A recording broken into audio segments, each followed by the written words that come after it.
Magandang hapon po sa inyong lahat, 5:33. At ang ating pong pag-usapan ay wala nang iba kundi ang, ang patungkol po sa PhilHealth pa rin. Naintriga lang ito sa PhilHealth. Kasi nga, tinanggalan nila ito ng pundo. At ang katwiran sa pagtanggal ng pundo ay na binikas ni Grace po na isang traidor na rin sa bayan ngayon, kasama isa pang traidor sa bayan na si Cynthia Villar, kasama pang isang traidor sa bayan na si Chis Escudero, at lahatin mo na sila. Lumalabas po na dalawa lamang po ang hindi traidor sa bayan na kumontra po sa pagtanggal ng pundo para po sa budget ng ating pamahalaan na para sa PhilHealth. So, kung ganoon po ang budget na tinanggal nila, ay paano na ngayon itong gagawin natin? Tama ba yan? So, anyway, ang ating pag-uusapan sa ngayon is may medyo maiksi lang ito kasi magta-topic din ako ng iba pa mamaya, yung patungkol sa eleksyon na kinikriticize ko ngayon yung Supreme Court sa ginawa nila na pagkakamali. Okay. Dahil binasura nila yung mandamos na petition para utusan sana ang COMELEC na magsasagawa ng recount sa Santo Tomas, Batangas para malaman natin yung manual recount po na yun ay inutos po ng COMELEC sa TIN-Trio na grupo na magsumiti ng mga presinto na gusto nilang buksan at para buksan ang mga balota, bilangin at titingnan ang resulta, ikumpara ngayon sa Smartmatic na result. Pero binasura ng Supreme Court. Balik tayo po sa ibig sabihin po, marami po talagang problema natin dito sa Marami tayong problema dito sa Pilipinas sa ngayon. PhilHealth, mayroong mga DepEd, mayroong mga DPWH, mayroong mga ACA funds, mayroong AX funds, mayroong pa ngayon yung Supreme Court na hindi malang umaayon sa tawag ng konsensya. At mayroon pang COMELEC na nagtatanggal ng mga kandidato na mga kwalipikado pero tinanggal dahil nuisance, kung hindi nuisance, disqualified. Ang pinakahuling biktima ay si Egay Erice na dati ng congressman sa Caloocan City. Akalain mo naman i-disqualify? At ang rason ay dahil nagsumiti ng kaso sa Supreme Court laban sa COMELEC na ang dahilan na ginamit ay yung merong suhulan na nangyari sa gitna ng Miro na bagong nananalo at ng COMELEC at sinuportahan ito ng ebidensya na hawak ni Dan Marcoleta na kung saan nakadeposito ng tig $100 sa dalawang account na sa pangalan ni George Erwin Mojica Garcia at nang nagkadeposito, lumabas ang resibo ng bangko sa pamamagitan ng online at lumabas ang may-ari ng account po ay walang iba kundi si George Erwin Mojica Garcia. Pero pilit pa rin yan na tinatanggi. So, Dato Gamblang, magandang hapon. Sa Rodolfo San Jose, magandang hapon. So, Maximo Dakaya, magandang hapon yan sa Melbourne, Australia. Tapos si Gisdado Villa, magandang hapon din. So, Oscar Villaroman, Ayuda Ordol Outs. So, Jerica Lonstedt, pwedeng kasuhan na yan, inabuso ng pera ng bayan. Talagang nasa sitwasyon na po tayo ngayon, mga kaibigan ko, na kung wala po tayong kakayahan na mabago ang pag-iinog ng mundo ng Pilipinas, kung ang pagbabasihan natin ay boto. Bakit po? Kung hindi mabibili ang botante, dadayain naman ang eleksyon. So kagaya nung nangyari sa nakaraang halalan noong 2022, ay binuhos po sa Smartmatic ang lahat ng mga boto ay siyang gumawa ng paraan at ginamit ang isang computer at doon ang galing sa iisang computer ang resulta ng lahat ng eleksyon.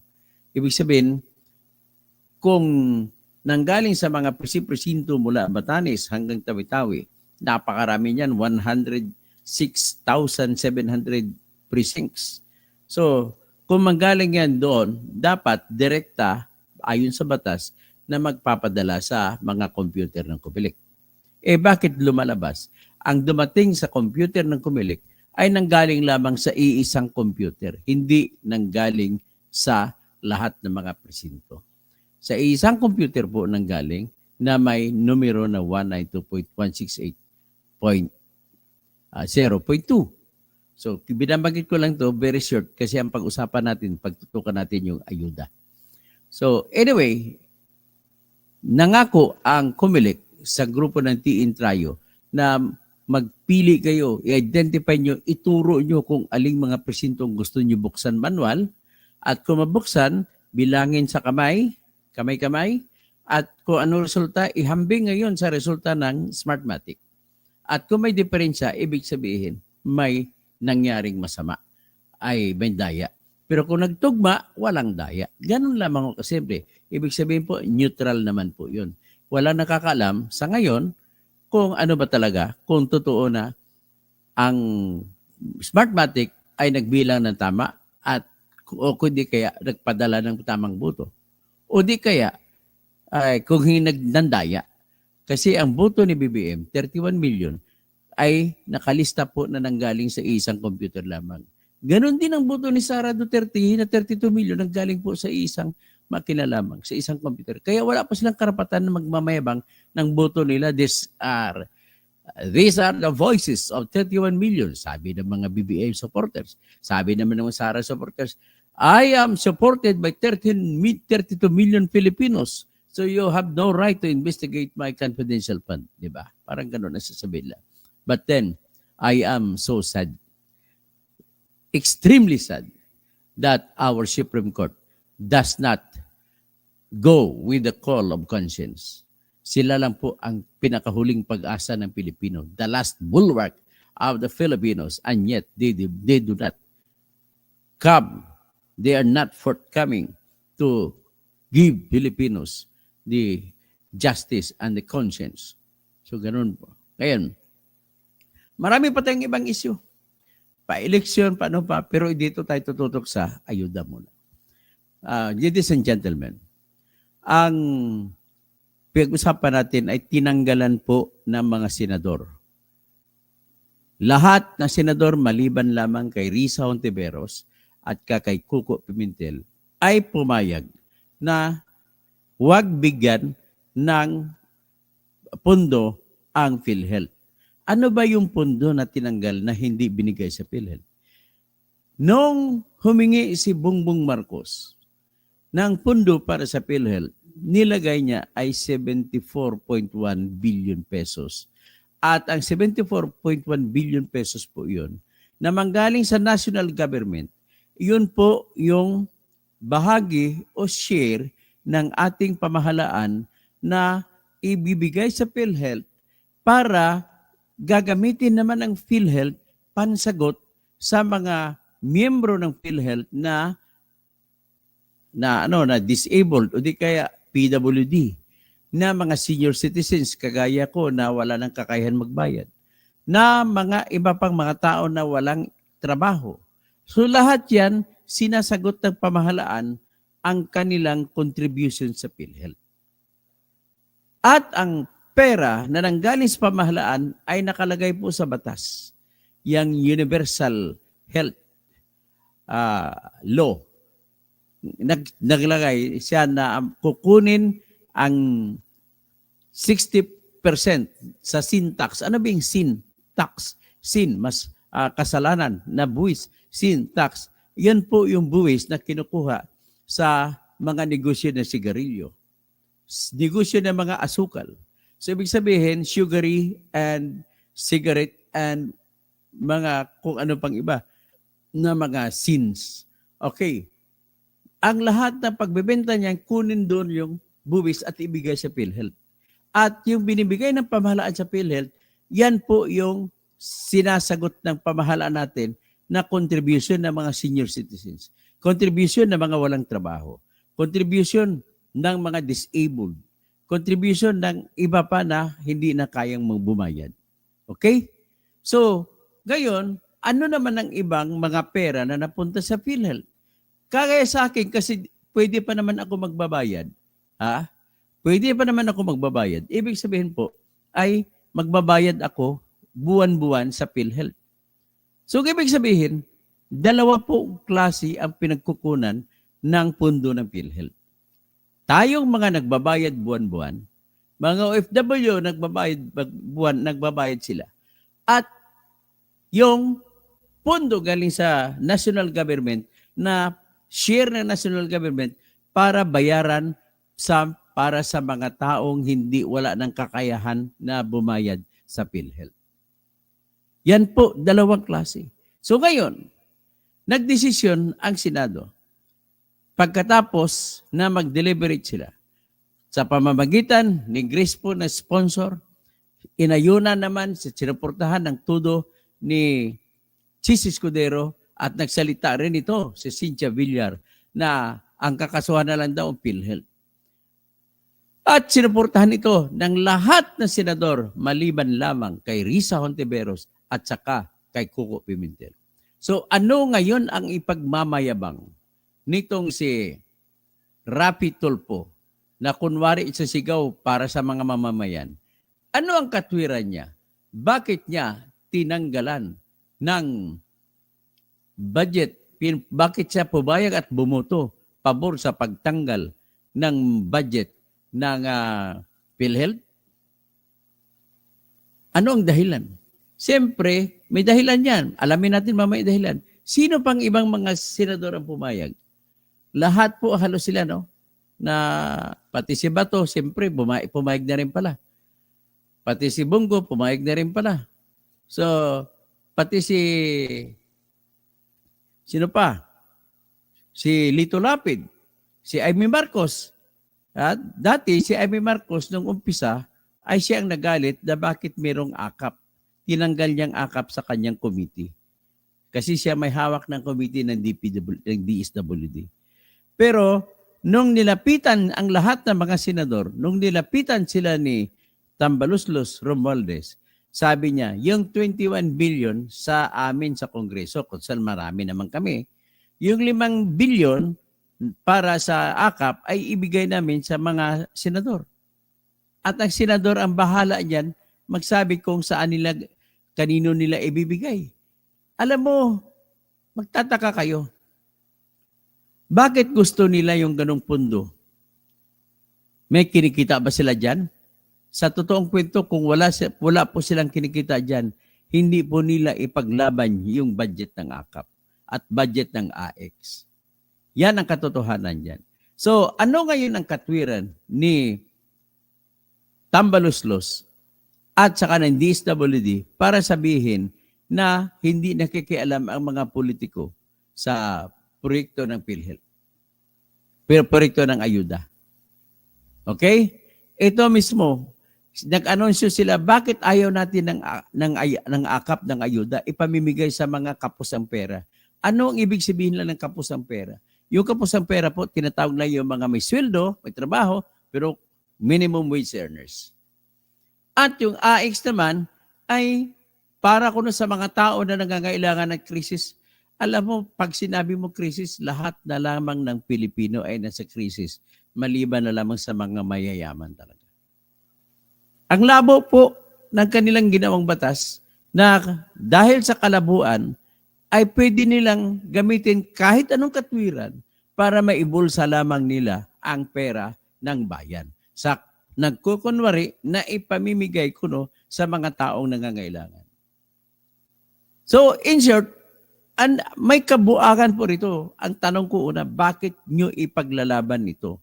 Kung wala talaga itong, kung walang magic na nangyari at hindi kayo kikita.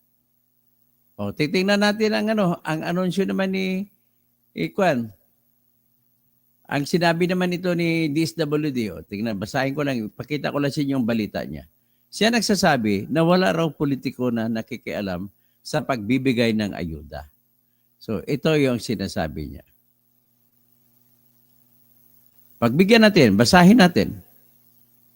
O, sinabi niya, DSWD, AKAP beneficiaries don't need political backers para makakuha. So, ibig sabihin, ang mensahe niya, hindi, kung sino man ang gusto humingi ng AKAP o AX, ay hindi na kailangan lumapit sa kani-kaninong mayor, congressman o senador. Dire-diretso, ito na nga pinapakita nila. Iyon po ay sinabi ni Secretary Rex Gatchalian. Pero ang problema ko po, hindi po totoo yan. Ang problema ay kwento na lamang yan. So bakit po kwento? Kasi ang katotohanan po ay sila mismo nakikialam sa pamimigay. Mga politiko mismo ang namimigay. So anong aking pruweba na politiko namimigay? Ito ang una. Ito yung una. Nagkaroon pa nga ng mall tour. Pag-ikot sa lahat ng mall, si Speaker Romualdez at siya po ang namimigay ng AKAP at pinipili niya lamang siya namimili kung sino pagbibigyan. At ginawa niya dito, binigay sa mga empleyado na nandyan sa SM nagtatrabaho. Tingnan ninyo ito. Moltor ni Tambaluslos. Ayan. Itong katibayan na mali, na hindi totoo ang sinasabi ang sinasabi ni Gatchalian na walang politiko nakikialam. Ito, natin. Ito, klaro.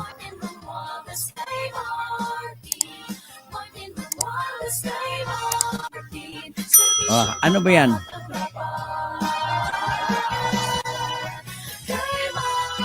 Ayuda para sa kapos ang kita program.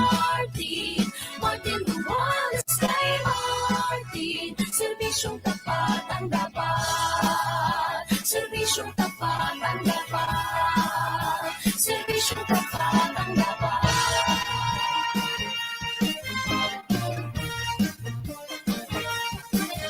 Kay Martin Romualdez, kay Martin Romualdez, kay Martin, servisyong tapat ang dapat. So yan, klaro-klaro ha.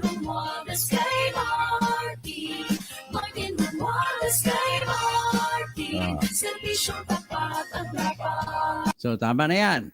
Tanggalin na natin yan. So ngayon, ibig sabihin, nagsisinungaling po si Rex Gatchalian para sabihin na hindi nakikialam ang mga politiko. So ngayon, ano pang ibang pruwiba ko? Alam nyo ba na mayroong tinatag ng mga congressmen na sa ilalim ng party list na tingog? Tingog party list. Alam mo yung salitang tingog? Salitang waray din yan. Ang tingog, ibig sabihin sa salitang waray, ay boses. Tapos, yan din ang ginagamit, yan din ang salita sa mga Cebuano na lingwahe. Yan din ang gamit na salita sa mga Ilonggo o mga Hiligay nun. Yan din ang salita na ginagamit sa mga Karaya. Ibig sabihin, karamihan ng mga Bisayan language, sa Bohol, gano'n din. Ang ibig sabihin ng tingog ay boses. So may tingog party list na ang number 1 nominee dyan ay si Yeda Romualdez na asawa ni Speaker Romualdez. Ngayon, tingnan mo, ang committee na inuupuan ni Yeda Romualdez sa Kongreso o sa House of Representatives ay siya ang Accounts Committee Chairman. Anong ibig sabihin po ng Accounts Committee Chairman? Para lamang po na siya yung auditor. Siya mag-audit, siya yung mag-check kung paano ginasta ng treasurer. This time, pag House of Representatives ang nagsusugo o nag-uutos saan ang pagpalabas ng pera ay si Speaker Romualdez. Ngayon, ang mag-check ang asawa niya na si Yeda. Paano natin malalaman kung may pagnanakaw o wala? Kung ang mag-check ay sarili mong asawa. Iyan po ang matindi dyan. Ngayon, ang depensa nila na wala daw politiko na nakikialam, iyan pong depensa nila sa galit ng mga mamamayan, mga totoong vlogger na hindi bayaran na vlogger. Na kung bakit tinanggalan ng pundo ang PhilHealth. Balik ako kanina. Ang pondo po ng PhilHealth ay nanggagaling sa mga kami na mga nagbibigay buwan-buwan. At sa gobyerno na nagbibigay para sa mga miyembro na hindi kayang magbayad. Mga senior citizens na mahirap, mga PWD or persons with disability, at iba pang mga tao na jobless na walang kinikita. So, ibig sabihin, sila ay sagot ng pamahalaan. Ngayon, ano ang mangyayari sa PhilHealth kung walang manggagaling sa gobyerno para sa sagot sa mga senior citizens, mga persons with disabilities, persons who have no jobs, magkasakit sila? Dahil ang pera dyan ay mula lang sa amin, hindi ba masakit sa amin na nagbabayad? Na yung pera namin ang gagamitin sa pagpapa-hospital sa mga ibang nagkakasakit na hindi nagbabayad. Ano ba yan? Sabi nga ni Jose Salgado, serbisyong kurakot. Sa Vilma Cañete, halata, may song pa, kapal talaga. Kay Martin Romualdez, kay Martin Romualdez. Ay nako, kakahiya ka, ang kapal na mukha mo, Martin. Napakakapal na mukha mo. A blessed Sunday sa inyong lahat po. So ngayon, nakita nyo na. Ngayon, ito pang isang katibayan ko kung bakit ko nasasabi na talagang sila namimigay. Yung Tingog Party List ay sumasali rin. Sila rin ang namimigay ng ayuda. Ito ay inamin mismo ni Jam Magno na siyang tawag nito. Dating Duterte vlogger na iniwan si Duterte dahil hindi na nakapagbigay ng pera si Duterte sa kanya. Kaya yan po, ladies and gentlemen, yan po si Jam Magno. Oh.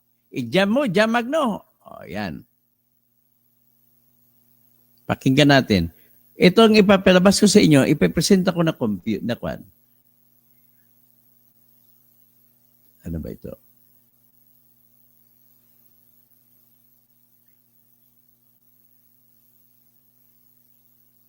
Ito siguro. Sandali lang. O ito. So ngayon, ipi-play natin ito. Diba? Si Atty. Libayan yan. Atty. Libayan, ginagamit ko lamang ang iyong vlog tungkol kay Jam Magno. Yung Jam Magno, kita mo naka-uniforme siya ng asul. Ang asul na uniforme na jacket, parang jacket o ano, hindi ko maintindihan. May pangalan niyan Tingog. Ang Tingog Party List ni Yeda Romualdez. Tingnan mo, pakinggan natin na umamin siya dyan na nanggaling siya sa event na kung saan namigay sila ng ayuda sa AKAP. Yan, pakinggan mo. Habang pinupuna siya ni Atty. Randolph Ranir Libayan. Specifically kay Martin Romualdez, di ba? And we all know naman na nagkaroon na rin ng pangayan o problema between Romualdez and the Dutertes. Okay? Ngayon, mga kabatas natin, tingnan nyo kung gaano ka-brazen, kalala, mga kabatas natin, itong mga content creators nyo ngayon. Most especially yung mga senators nyo on how they deceive you about things. Okay? Let's talk about subsidy and budget according to them. Ito kasi mga kabatas natin, obviously, itong si Jam Magno, within the circle of the Romualdez na kasama niya yung mga congressmen dyan, kasama niya yung mga senators na mabibigyan din ng 5 billion in relation to the AKAP. So, they tap everyone to give you the wrong information. Ayan ito, ano siya, tawag namin yan, ay silang peddlers of falsities. Peddlers of lies. Ito si Jam Magno. Nahiya lang si Atty. Libayan tumawag, pero totoo dyan, binayaran na yan ni Romualdez para iwanan si Duterte. Ngayon, kay Romualdez siya, parbol kay Romualdez na sa salita. Iyan yung Jam Magno. Pakinggan. Okay? Let's see this. Hi guys, I just got back from doing different payouts boast for Pag titignan nyo mga kabs natin, I just got back from doing different payouts. Oh, yan payouts. Ibig sabihin payouts, pamimigay ng ayuda. Yan ang ibig sabihin ng payouts. Oh, yan. Ano ka? DSWD? Hindi, di ba? Ano yung mga payouts niya? TUPAD and ECT within Davao del Norte. So that was it. TUPAD and ECT. Hmm. DSWD ba siya? Mga kabatas natin. Ano ba yung tupad? Yan sa Department of Labor naman yan. Pamimigay ng cash for work and tawag yan. Na kung sino nawala ng trabaho, ay pwede kayo pumunta sa Department of Labor and Employment at bibigyan kayo ng trabaho sa loob ng 30 araw. At bigyan kayo ng sweldo. Pantawid gutom. Habang wala kayo katrabaho na iba na nakikita. Yan pong ibig sabihin yan. Hindi. Tingog party list siya. Pag party list ka, kasali ka ba dyan dapat? Hindi. Doon pa lang, wala na kayong kwenta. Ay, nako. Oh, so yan sabi nga ni Alex Remero, wala na daw talagang magagawa. Wala na magagawa katoto. Panahon nila ngayon. So ibig sabihin, hindi naman po ako papayag na dahil walang magagawa ay hindi tayo babanat. This is the only what I call as effective way na magingay laban sa kanila. So ngayon, itong babaeng ito, binayaran ito ni Romualdez para iwanan si Duterte. So paano ako maniniwala dyan? Ang ginawa pa niya dyan, ayon kay Attorney Libayan, ay sabi niya, hindi naman daw, 2 uri naman daw yung budget na binibigay. Sabi niya, iba yung budget, iba yung subsidy. Kasi gusto niya palabasin, ang binibigay kada taon sa PhilHealth ay subsidy. At hindi naman daw yung budget, kaya okay lang na hindi bibigay. Ito nagsasalita na na mangmang hindi niya alam ang batas. Ayon po sa batas, sa syntax law at saka sa PhilHealth law, Universal PhilHealth law, sinasabi diyan na yung 60% na makolekta, na buwis mula sa mga sigarilyo, sa mga asukal na produkto ay ibibigay sa PhilHealth. Batas yan. Tapos, special na batas yan kasi nakatukoy lamang dyan sa PhilHealth. Tapos, meron tayong general na batas, yung tinatawag na General Appropriations Act. Ngayon, sa General Appropriations Act, gusto mo tanggalin yung inuutos ng naunang batas na magbigay ng pera ay sa General Appropriations Act, gusto mo tanggalin. Sa kaso na yan, naglaban-laban ang general law, kagaya ng General Appropriations Act, at saka special law, na nagtutukoy lamang, tinawag na special, kasi nagtutukoy lang sa isang subject matter, yung PhilHealth lamang. So, ayon sa principle of law, kung may awayan o may labanan sa gitna ng special law at saka general law, mananaig ang special law. So, ibig sabihin, yung ginawang special law na General Appropriations Act ay hindi siya pwede magtanggal ng kung ano ang nakalagay sa special na batas. Nakalagay po sa special na batas, very specific. Kung dapat sa tuwing kung magkano ang makukolekta sa pagbebenta ng mga sigarilyo, mga asukal, mga produkto na matatamis, ay 60% kukunin, ibibigay sa PhilHealth. Ibig sabihin, hindi na dapat kukontrahin yun. Ando yun, nakabanggit na. Ngayon, kinuha nyo, siniro nyo. So, ibig sabihin, ang nagdesisyon yan, ito pang isa na asar ako makinig. Si Chis Escudero. Sabi niya, hindi daw sila pwedeng mapigilan na kung babaguhin nila sa pamamagitan ng General Appropriations Act ang batas ng PhilHealth Law na nagsasabi na kukuha sila sa syntax ng kanilang contribution sa pera. Mali ka po. Graduate ka pa naman ng UP. Pinagluloko mo mga tao. Abogado ka. Ganun yung sasabihin mo, Senate President Chis Escudero. You're lying to the people. So ganun. Ganun at hindi ninuloko lamang tayo. So ito kayo natitingnan nyo. Paano ngayon natin ito masusugan? Yo, pakinggan nyo naman si Kwan, si Madam ano, si Madam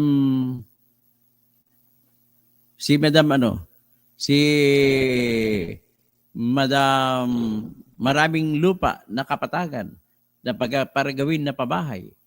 Ito po si Cynthia Villar. Pakinggan natin si Cynthia Villar.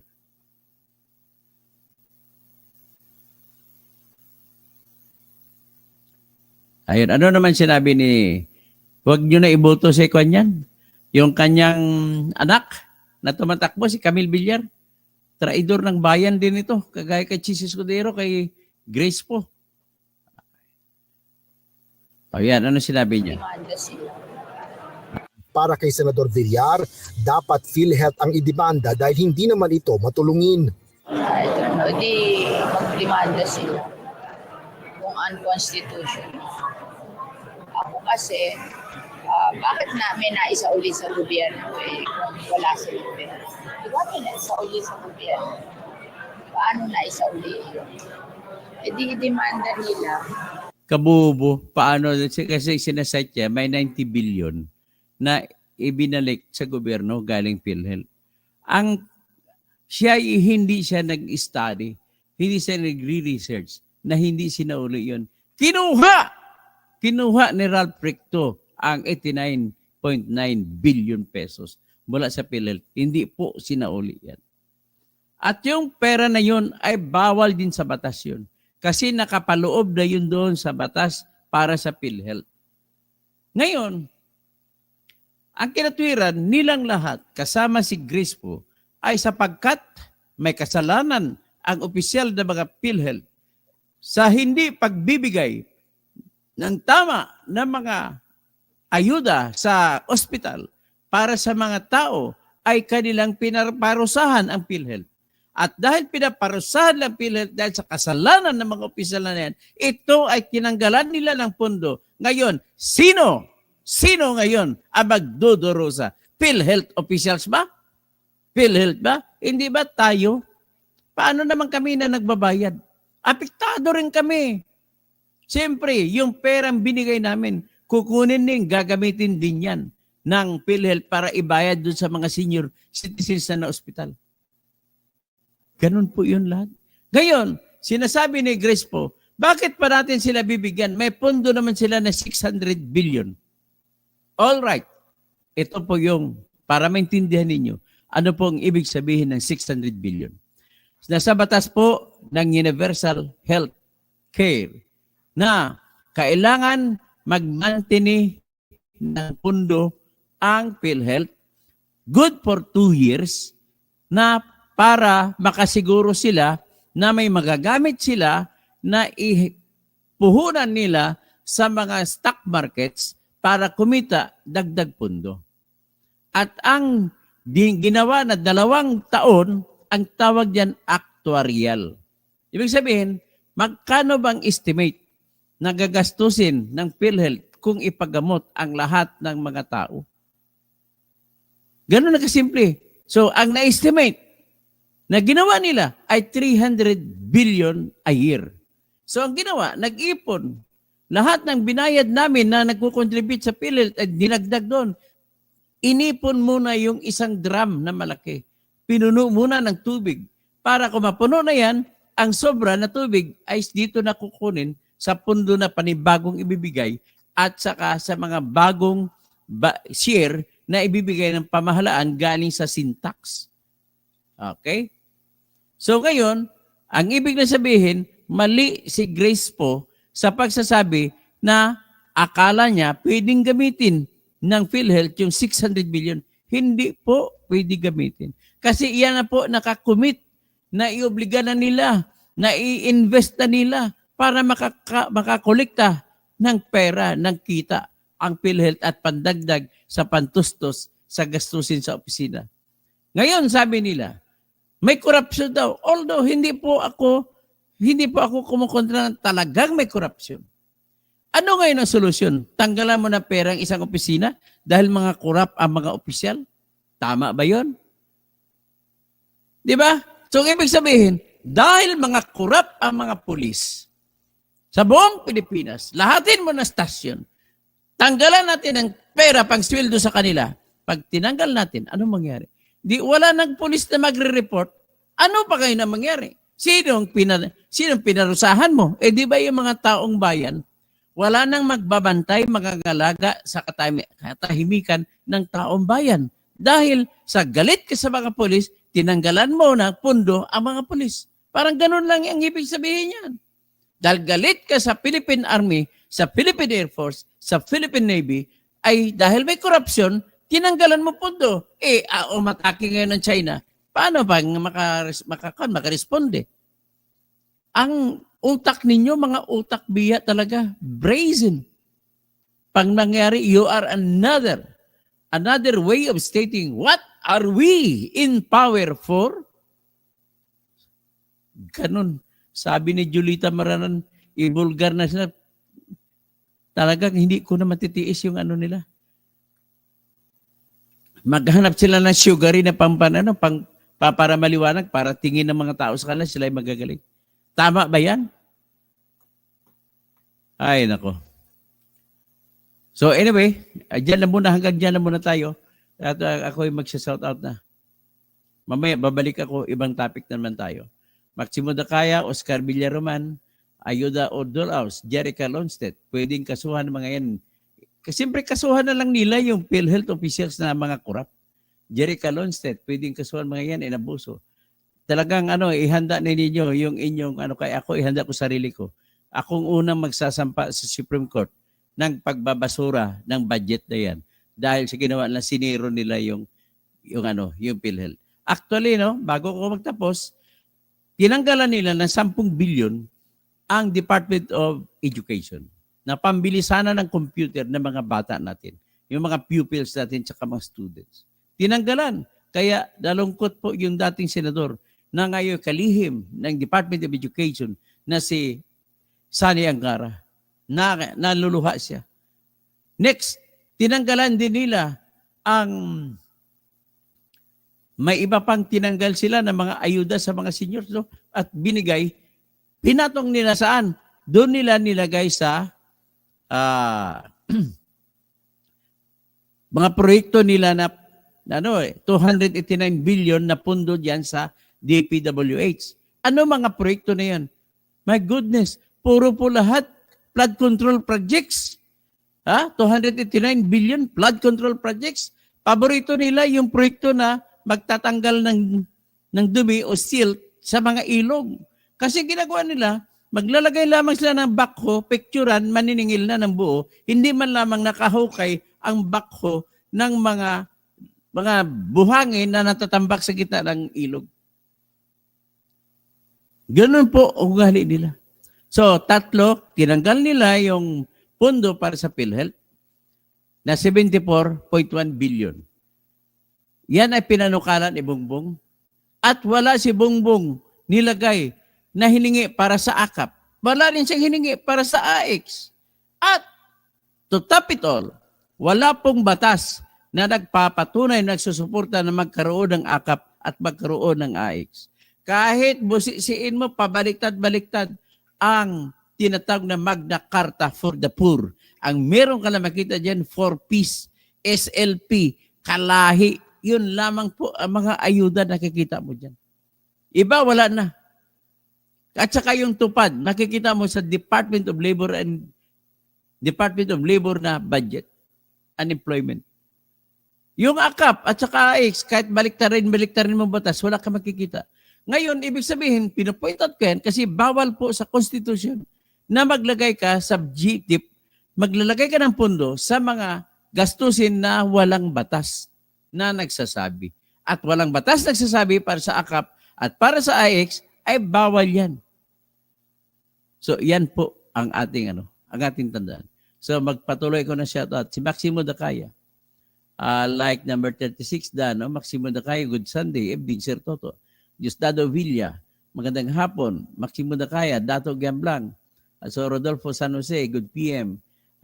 Tapos, si Mayrim Pabilio.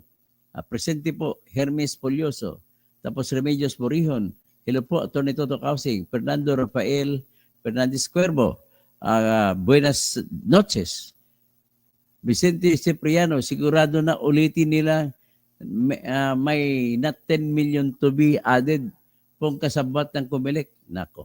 Capri Cornini, maayong hapon Engineer Toto, watching from Pulumulok, South Cotabato. Wow, madamo ang salamat sa mga taga Pulumulok. Dagang salamat diha, mga Bisayan speaking, o mga Cebuano speaking sa Pulumulok, sa South Cotabato, sa Coronadal, sa Banga, sa Tantangan, sa Surala, sa Norala, sa Santo Niño, sa Lexibu, sa Tibuli. Maayong hapon sa inyo tanan. Zone Radar, maayong gabi pala. Walang masama sa namimigay kay sa maramot. O nga, pero isipin mo, binibigay ba? Ang iniisip ninyo binibigay. Ang totoo, hindi po binibigay lahat. Kinakasangkapan lang po ang mga taong binibigyan at binubulsa pong iba. Yung tinatag na bagong Filipino Servicio Fair, ginagawa niyan, namimigay sila tag 1 bilyon kasama diyang ayuda, ang AKAP at AX. Magtitipon sila, bago sila pupunta, tawagan ng probinsya, mag-ipon sila ng 10,000 tao na bibigyan ng pera. Halimbawa, bibigyan nila ng 5,000, isa-isa, pero ilista nila sa kanilang kinuha, 10,000. So, ngayon kung 10,000 people ang igagather sa gymnasium, bawat probinsya, at bibigyan mo ng sabi mo 5,000. So, ilan ang bibigay mo? So, 5,000 na tao, 5 na pera, times 10,000. So, ganyan, ano mangyari? Di 50 million lamang. Ang hindi alam ng mga binibigyan ng pera, yung mga congressman at senador na sasama ay binibigyan ng 3 milyon sa bulsa nila. So, 200 na congressman ang pumupunta, sumasama. So, kung 200 times 3 million, that is 600 million na binibigay sa mga congressman. Kaya ganon po nila pinaglalaban ng ayuda-ayuda. Kinukunwari na lang na binibigyan ang mga tao. Ay, nako. Siyempre, madali lang pikiin ang perma. Ganon lang po. Diyan sila nangangapital. Ginagawa nilang Janet Napoles. J-Power, Sky Power, Zero dito. Marangog, Barangay, Mamayan, Senior Citizen, Lang Staff Official, Barangay. Meron what happens, tinakawan, ayuda, Senior Citizens. Yung Senior Citizens pala sa kanila, walang natanggap. Sa Batangas, alaala ko, John Cabinbin, nagpatawag na meeting si Vilma Santos. Ang anak niya si Lucky Manzano. Ang anak niya si Ryan Recto. At iba pa nga kakampi mga politiko. Namigay sila ng 1,000 para sa mga senior citizens. Pero yun, isa ring ebidensya nun na ang namimigay hindi DSWD, mga politiko na pinangungunahan ni Vilma Santos. Naku. Huwag ka na nga magkwento dyan, Romualdez. Iis Makisi, good evening po.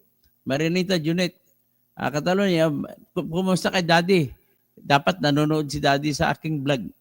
Ben Reclamador, Felix Aragon, shout out din sa mga taga-Digos, kay Uncle Manny Kausing, at sa mga kasama niya dyan sa Digos, Davao del Sur. Si Felix Aragon, Presperes, Shalom, Maya Pabingi, Leo Sierra Lascos, retain PhilHealth funds for this. There is SR citizens, senior citizens, tama. There is only one hero for the needy. It is Risa who deserve our votes. Down with all those. Actually, si Coco rin kumontra din pala. Alex Ramiro, wala nang magagawa, katoto. Panahon nila. Sige, laban lang tayo. John Cabinbin, good evening, Dr. Senator. Toto Kausi, mabuhay mga volunteer coordinates ng RAV Movement 2025 San Jose, Batangas sa ating meet and greet. Okay. Jolita Maranan, Sir Kausing, bulugar na nyo, mga baho na mga ibang politiko, bingi, pipi naman po sila sa katotohanan. Maximo na kaya kapag ang nasa taas ay magnanakaw, asahan natin ang mga nasa baba ay magnanakaw din. Jolita Maranan, stay strong, Sir Toto, God bless. Belma El Cañete, halata, may song pa kapal. Kay Martin Romualdez, Martin Romualdez, Kapal Box. Yan na lang. Serbisyong kurakot. Sabi ni Jose Salgado. Gregorio Babaran. Good evening po, Dr. Atty. Toto. Jojo Diestro. Blessed Sunday afternoon po. Lowin Benko. Vote buying yan. O tama, electioneering talaga yan. Vote buying na legal. Kasi wala pang election campaign, period. Yan ang mga ayuda dapat tanggalin kasi nga political dynasty kayang-kaya manipulahin ang budget. Itong Tingog Party List, kinakatwiran pa na walang politika doon na bakit sila sumama sa kontrata na kung saan ay mamimigay ng pera ang Development Bank of the Philippines sa bawat bayan sa Pilipinas na magpapatayo ng maliit na ospital. Ano ang papel dyan ng Tingog Party List? Di ba ang trabaho mo, trabaho magsagawa ng batas? At bakit ka magkipag-implement na kung ano mga proyekto ng gobyerno? Hindi po kayo implementer. Kayo po ay maker ng batas. Ano ba ito? Si John Asidre ha? Kayo si Elieda. Mga puro kayo mga gusto nyo. Niloloko nyo mga tao. Ay, sus, ginagawa nyo, kinakasangkapan nyo. Kasi tinira kayo ni Bato, kinakasangkapan niyo, ginagawa lang daw ni Bato yon dahil natitira yung EJK. Kayo, labas niya yung EJK yan. Ang problema sa inyo, kayo nag-imbestiga sa EJK, kayo rin ang mga korap. Yan ang problema sa inyo. Sobrang korap kayo. Sobra! Oh, George TV, Boss Toto, ikaw ba, pabor ka ba sa tubap? Anong tubap? Hindi ko maintindihan ng tubap. Anyway, baka maintindihan ko, pakichat mo lang kung ano ibig sabihin ng tubap. Tupad siguro. Francisco, galit ba itong kaibigan mo sa ayuda? Bakit siya mismo ay nanghingi ng ayuda at abuloy para sa kanya mismo para daw magbigay ng trabaho sa mga kukunin niya na mga editors or webmasters? Naku, pati pala mga editors sa webmasters, mga diyan nila kinukuha ang pera sa ayuda, binamabayad sa mga media at saka mga vloggers. Kaya ang binayad dyan, kay Jam Magno, sa iba pa, ay nanggaling dyan. Sino pang ibang mga bayaring vlogger? Halata mo na yan kapag vlogger na hindi tumitira kay Romualdez at saka kay BBM, yun, yung mga bayad na vloggers. Sa Taguig, ang tupad workers ay hindi yung nawawala ng trabaho. Nako, bastusan yan. Kailangan ireklamo yan sa Taguig. Ibig sabihin, nakikisama na rin yan siya, no? Actually, in fairness kay Pia Cayetano, kumukontra din siya sa pagtanggal ng pundo sa PhilHealth. O di kaya pagkontra niya, baka palabas tao lamang. Sheila Jean Fuentes, Lods, tambay lang muna. Watch ko later after work. Sige. Cayetano Villaroman, ayuda is better option than exterminating helpless people. And it's a fact that we can't deny. Alam mo, Cayetano Villaroman, maganda sana yan. Kung nabubuhay ang tao, ang problema, pang isang linggo lang yan, maubos na, wala na. So kaya, mamamatay din sa gutom yan. Kaya ang dapat natin tutukan, yung mga programa na nakakapagbibigay ng hanap buhay para ang taong tinutulungan mo ay makakain habang buhay. Bigyan mo ang tao ng pera, ayuda, at mabubuhay siya. Sa isang araw siya mabuhay. Bigyan mo siya ng kaalaman at kapital para sa kanyang paghanap buhay. Asahan mo, siya'y mabubuhay habang buhay. Ganon po yun. Juanito Artupas, I have witnessed the distribution. Nakita mo siguro, Juanito. Huwag ka na magmamangan, Juanito. Magkamag-anak pa naman tayo. Ang nakikita ko dami, kita mo na si Romualdez, sa mga politiko eh. Ay, nako. Ang mga disability na mimigay, may mga sulat yan, ang binibigyan, may sulat galing sa mga politiko, mga congressmen, mga mayor, mga gobernador. Kaya nga, pumayag ang mga senador dahil pinangakuan sila na 5 bilyon ng akap ay sa kanila. Sila mang may bibigay. Ang 21 billion ay yung mga congressmen. Tandaan nyo, huwag na kayo magpapaloko sa mga yan.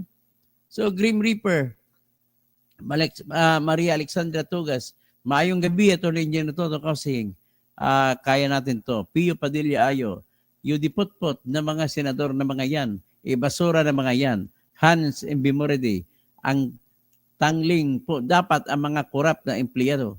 Dapat mga korap na empleyado sa PhilHealth, yan tanggalin nyo, kasuhan nyo. Hindi yung parusahan yung tao na nangangailangan ng PhilHealth para ipangdagdag sa pangbayad sa ospital. Kahit na yung nanay ko, bago namatay, nabibigyan naman kami ng 35,000 na tulong para sa sa ICU sa paggamot sa nanay ko. Kahit papano, at least meron. Maximo Dakaya, Grim Nipper, yan po ay 2023 ay panahon ni Bongbong Marcos. Okay lang yan. At least gumagana nung panahon 2023. Kasi June 21, 2023 po namatay nanay ko sa loob ng ospital. Pres Perez, Lantaran na Nakawan, Margarita Torres, good evening Katoto. Jose Habanite, Atty. Kausing, good evening po. Lahat yan pagbabayaran nila sa Diyos. Nakamonitor kay San Pedro, wait lang sa judgment. Tama ka rin. Regine Ford, good evening. Tapos Jagger Yarte, Lerms BC, kuhain ng pera ng taong bayan. Polo Carpio, di pa din naintindihan ng mga opositor ang epekto ng mali ng zero budget sa PhilHealth. Sebastian Sardin Gonzaga, kaya mga government hospitals ay walang available mga gamot, libre mga hospitals, bill pero walang gamot. Yan ang problema. Diyan na sana papasok ang PhilHealth. Mamimili sila ng maraming gamot. I-stock dun sa mga lahat ng barangay, lahat ng mga ospital, mag-stock sila ng lahat ng laging hinahanap na gamot. No? Dapat ganun ang gagawin. Ibig sabihin, dapat po, ang ginawa ng senador natin, nagbigay sila ng batas, ibigay ng 74.1 billion at ilagay nila, kulatilya, na ito ang 10 billion ipamili ng lahat ng gamot at ikalat sa lahat ng mga ospital at mga barangay health centers na kung saan ang ating mga mamayan ay naroroon. Next, ilagay din doon dyan, kailangan kalahati ng ospital na gastos ay mabayaran man lamang gamit ang pundong ito. Kayo lamang po, mga senador, ang may kapangyarihan sa pagbabago ng PhilHealth. Huwag mong sabihin na dinadahilan mo Grace po at Cheese Escudero at si Jingo Estrada, sino pang iba, na Lito Lapid, na ang may kasalanan PhilHealth. Napakabobo naman niyo. Nasa inyong kamay ang kapangyarihan. Bakit hindi kayo maglagay ng utos kung anong gagawin ng PhilHealth? Antonio Bensuceso, mabuhay. Mr. Romualdez Tambi, pabor ako sa sinasabi mo, salamat. Annabel Christie, political money, drug money is devil money, deal asin is love. Ayun. Mr. Romualdez Tambi, Tolongis, mga BBM shit. At ganyan dapat pag mali. O Jose Habanete, Atty. Kausing, good evening po. Alam na po natin, diskarte ng politics, front lang ang mga ayuda, pero nakaw dyan ka. Yun talaga sa totoo lang, binibigay ang kalahati nasa bulsa. Pagkawala na pipirmahan ng tao, pipirmahan ng DSWD, ay buo ang ibinibigay. Alam mo ba, Mr. Juanito Topas, kamag-anak ko, ginagamit lamang DSWD dyan kasi sa authorized, dapat DSWD mamigay. Pero ginagamit lamang sila. Yan ang problema dyan. Sebastian Sarting Gonzaga, ibig sabihin ko, gamot na hindi libre sa mga government hospitals. O yun. Dapat nilibre na yan. At yan papasok ko yung papel ng PhilHealth. Jupiter Pluto, Maray Nabanggi sa mga Bicolano. Amil Gibara, hello Doktor. Attorney Engineer Toto Kausing, binabayaran na ang mga botante para iboto ang kanilang kaalyado. Yun. Maaga pa lang, bilihan na ng boto. Sana may kalimutan na ng mga botante na namigay sila pagdating ng pagbotohan sa May 12, 2025. Sebastian Sarting Gonzaga, mapasok ko ngayon sa mga government hospitals ay kailangan meron kang pocket money dahil walang libre na gamot. Ayan. Kuminsan wala pang doktor. Yan ang problema dyan. Sebastian Sarting Gonzaga, hospital bill lamang libre. Bill, wala ang gamot. Dapat gamot, isama natin. Grim Reaper, ang ayuda ay galing sa buwis ng mamamayan, hindi dapat gamitin pansariling interes ng politika. Mamimigay kayo kasi politiko ngayon, di ba? Juanito Topas? Oh. Sebastian Sarting Gonzaga, tapos Marie Grace Cañada. Tama nga, yung narinig ko ng mga higanti si BBM sa taong bayan. Maghiganti talaga yan kasi unang-una nasira ang pangalan nila nung sa pagnanakaw ng tatay niya. At ang Jagger Yarte, 1970s pa lang mayroon na tayong nagawang Egypt, gawang Francisco Motos, pero di pinaghintulutan ni Marcos Sr. Ayun. So, iyan mo tayo ngayon ha. So, ang kasunod, anong pag-usapan natin kasunod? Magpasalamat na muna ako sa inyo, no? At at least bantayan ninyo ang nangyayari sa ating bayan. Wala na talaga. Kailangan sa pagbutuhan, isipin natin. Isa pala, gusto ko lang nais ko lang i-discuss itong issue sa Marikina. si mayor ng Marikina na si Marcy Teodoro ay tumatakbong congressman sa ang parang pakiwari ko, dating nakatira sa District 1 ng Marikina. Tapos, minsan, nung naging mayor siya, ay parang ginamit niya na tahanan niya ay nasa District 2. So, ngayon na tumakbo siya pagka-congressman, nilagay niya siya ay tatakbong pagka-congressman sa District 1. Parang ganon, hindi ko sigurado kung 1 or 2. Tapos, kinasuhan siya ni Coco Pimentel na i-disqualify kasi dapat daw ay District 2 siya. So, pagkakaintindi ko, dating nakatira na sa District 1, si Marcy Teodoro, at lumipat siya ng District 2 nung naging mayor na siya at bumabalik lamang siya. Narinig kong argumento ng abogado ni Marcy Teodoro na it doesn't matter. Hindi na mahalaga.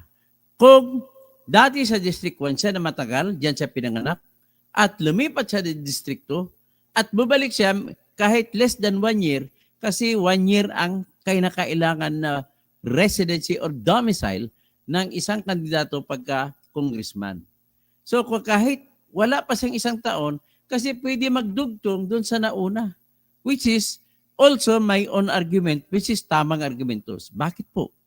Kasi sa konstitusyon natin, sinasabi na ang sino mang tao na gustong tumakbong pagka-congressman, distrito, hindi partilista, ay kailangan nakatira siya ng 1 year sa distrito na kung saan siya ay gusto maging congressman. Ang sinabi, nakatira 1 year, domicile 1 year. Hindi naman ibig sabihin na straight 1 year. Ibig sabihin, kung nakatira ka na dati, mahigit 20 years ka nakatira doon, lumipat ka at bubalik ka lang. Kung tumira ka, bubalik ka na mga 3 months, papasa ka na ba kung 1 taon ng pangangailangan? Sagot ko, papasa. Pagkat ang batas na konstitusyon ay hindi nag-uuri kung anong klaseng pagtitira ang kinakailangan, ay bawal din po ang kumilik na umuri. O, what if the law does not distinguish? Neither the courts can distinguish. Yan ang ibig sabihin yan. So, position ko ay dapat si Marcy Teodoro ay qualified to run for congressman. And by the way, siyempre si Coco Pimentel, taga Cagayan de Oro yan. Bakit siya dyan tatakbo sa Marikina? Siguro lumipat siya. But then, all I know, kapag doon naman sa Cagayan de Oro, hindi minsan nananalo si Coco sa pagtatakbo sa mga lokal na politics sa Cagayan de Oro. Kaya, pero pag national, lagi siya nananalo. Kasi dahil po sa legasiya ng kanyang tatay na si Nene Pimentel, na mahal ng tao. So, yun lamang po ang panghuli ko sinasabi. So, Leo Sierra Luscos, ang gusto ng maraming tao ay gaya ng mga artista. Si Toto ay magaling at makabayan, kaya siya ang government hospitals lamang. Okay. So, Mateo Formencio Malasiki, akap ito. Ito po ang ibig sabihin ng akap, ayuda sa kapos ang pagnanakaw. Ay, nako. Okay. Jape Ranti Peñalosa, magandang gabi po sa inyong lahat.